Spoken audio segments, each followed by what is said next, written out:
Bon, aujourd'hui ça va être compliqué et long. Donc je vous présente le second concept de la chaîne, derrière les mythes. Allez, c'est parti.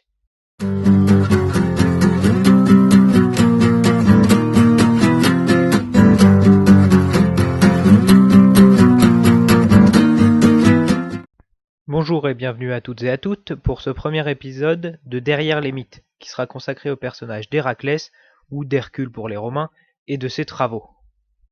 Alors vous allez me dire que c'est trop long comme sujet, et comme je suis d'accord avec vous, cet épisode sera découpé en deux parties, pour éviter de vous gaver. Héraclès est ce que l'on appelle un héros, c'est-à-dire un être mortel qui accomplit de grandes tâches, souvent pour les dieux. Ils peuvent être des humains ou bien des demi-dieux, donc ayant un parent divin et un parent mortel. C'est le cas pour Héraclès, dont la mère est une humaine, Alcmène, la femme d'Amphitryon, et son père n'est autre que le grand et puissant Zeus. Pour séduire la mère d'Héraclès, le roi des dieux profite de l'absence d'Amphitryon, parti en guerre, pour prendre son visage et partager la couche de la mortelle. Celle-ci tombe enceinte et met au monde Héraclès. Il s'agit du dernier fils du dieu du ciel, et on raconte parfois que ce dernier aurait promis à Alcmène que le premier enfant qui naîtrait cette année-là dans la race des Perséides, c'est-à-dire les descendants de Persée, régnerait sur le vaste territoire du Péloponnèse. Malheureusement, Héra aurait eu vent de la naissance et de la promesse, et aurait retenu Héraclès dans le ventre de sa mère pour laisser le fils de Nicipée, une autre descendante de Persée, Eurysthée, naître en premier. Dès le début de sa vie, il a le droit aux pires vacheries de la part d'Héra, qui, non contente de lui sucrer son royaume, va jusqu'à envoyer 2 serpents dans le berceau du poupon pour le tuer. Heureusement, Héraclès a hérité de la force de son père et se débarrasse du cadeau d'Héra en étranglant les 2 vipères. Mais ce pourquoi Héraclès est le plus connu, ce sont évidemment ses 12 travaux, dont il écopa pour le meurtre de sa femme, Mégara, et de ses enfants, causés par Héra, et oui, encore elle. Ainsi donc, il est épargné, mais condamné à effectuer 12 travaux extrêmement difficiles pour le compte de son cousin, le couard Eurysthée. Évidemment, 12 travaux, c'est long, et je me vois obligé de faire cet épisode en 2 parties pour vous livrer la totalité des aventures d'Héraclès. Et je commence donc en prenant ces travaux dans l'ordre chronologique avec la mort du lion de Némée. Pour son premier travail, Eurysthée envoie son cousin déchu Héraclès abattre une terrible menace qui terrorise la région de Némée et massacre ses habitants.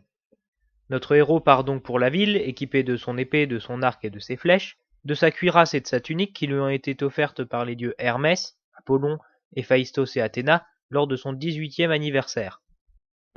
Il arrive en ville et après un dîner frugal avec un des derniers habitants, le demi-dieu part en chasse. Mais même au bout d'une semaine, pas de signe de la bête, qu'on lui a décrit comme un énorme lion qui cracherait des flammes. Il finit par tomber dessus au détour d'un chemin, en train de dévorer un cadavre, et lui tire plusieurs flèches qui rebondissent sur la cuirasse qu'est la peau de la bête.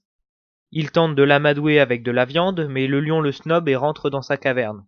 Il essaye alors d'enfumer la créature, mais la grotte était en réalité un tunnel, la bête s'échappe de l'autre côté, et voilà notre héros de nouveau en traque. Héraclès finit par capturer un daim et l'attache à un arbre. Il s'est fabriqué une gigantesque massue en bois d'olivier. Il se cache sur un surplomb et attend que le lion de Némée se montre, prêt à frapper. Enfin, la créature se laisse attirer par l'appât de notre héros et s'approche de cette proie qui lui semble facile. Héraclès se laisse tomber sur le lion et abat sa massue sur la tête du monstre, qui est étourdi, mais essaye de ruer pour déloger le héros de son dos. Il continue à frapper le monstre jusqu'à ce que celui-ci s'effondre, puis s'empare de sa peau pour en faire une armure impénétrable. Il ramène alors la carcasse de la bête à son cousin, qui est bien obligé de valider son premier travail, et c'en est fini de la menace qui pesait sur Némée. Le second travail de notre héros, qui lui est infligé par Eurysthée, inspiré par Héra comme à son habitude, est d'aller libérer la région thermale de Lerne d'une menace qui pèse sur ses habitants. En effet, c'est là-bas qu'Héra a élevé une hydre, un monstre reptilien aux multiples têtes, dans le but de faire tuer Héraclès, dont elle reproche la naissance. Ce dernier accepte, à la fois à cause de sa punition, mais également car il aime cette région de la Grèce. Il s'équipe donc d'une serpe qu'il pense pouvoir lui servir pour couper les têtes de l'hydre et accepte que Iolaos, son neveu, l'accompagne à condition qu'il reste éloigné du combat. Il faut savoir que l'hydre, en plus d'avoir de multiples têtes, possède une armure d'écailles très résistante et que son poison est mortel. Nos deux amis se rendent donc à Lerne et Héraclès laisse son neveu dans le char tandis que lui-même part combattre l'hydre dans les sources devenues marécageuses, sa serpe et des flèches enflammées à la main. Il tente tout d'abord de tuer le monstre à distance, mais les flèches n'ont aucun effet sur la bête qui ne semble même pas réagir. Héraclès est donc obligé d'attaquer son ennemi de front et écrase une des têtes de l'hydre avec sa massue, puis en tranche une autre avec sa serpe. Cependant, les têtes qu'il avait détruites se régénèrent et se dédoublent au fur et à mesure qu'il les détruit. Il se retrouve alors devant une créature invulnérable qui l'attaque de toutes parts et il ne doit son salut qu'à sa cuirasse et à la peau du lion de Némée. Iolaos ne suit pas les directives de son oncle et descend dans les marais avec une idée bien précise en tête. Il récupère rapidement des branchages et en fait des tisons pour cautériser les plaies du monstre et empêcher la régénération de ses têtes. Il donne donc ses torches à son oncle, qui est alors hypnotisé par les têtes de l'hydre, et qui manque de se laisser mourir d'asphyxie.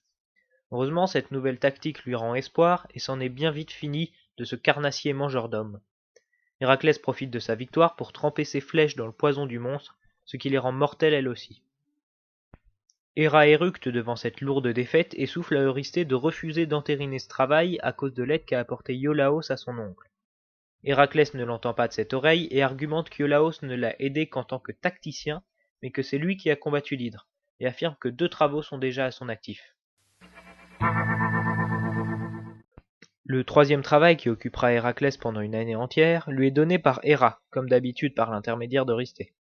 En effet, la déesse avait un jour reçu de la part d'Artémis une biche, comme celle qui tire le char de la déesse de la chasse, et elle la relâche pour obliger Héraclès à la lui rapporter. Il part donc vers l'Arcadie, la région où se trouverait la biche, et qui se trouve au centre du Péloponnèse, partie hostile, froide et boisée de la Grèce. Au bout de quelques semaines, il retrouve la biche, qu'il découvre alors, mais elle lui échappe, profitant de son agilité et de sa rapidité supérieure à celle du héros. Héraclès se voit donc obligé de poursuivre sa traque de la bestiole jusqu'en Hyperborée, une région mystique au climat toujours estival située au nord de la Grèce, et dont voici une carte random trouvée sur le net.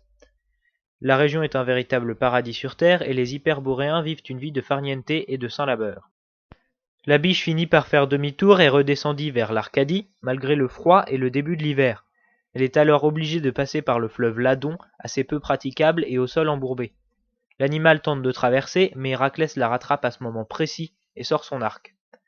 Il bande son arme et réussit à tirer une flèche pile entre l'os et le tendon, paralysant sa cible sans même la blesser.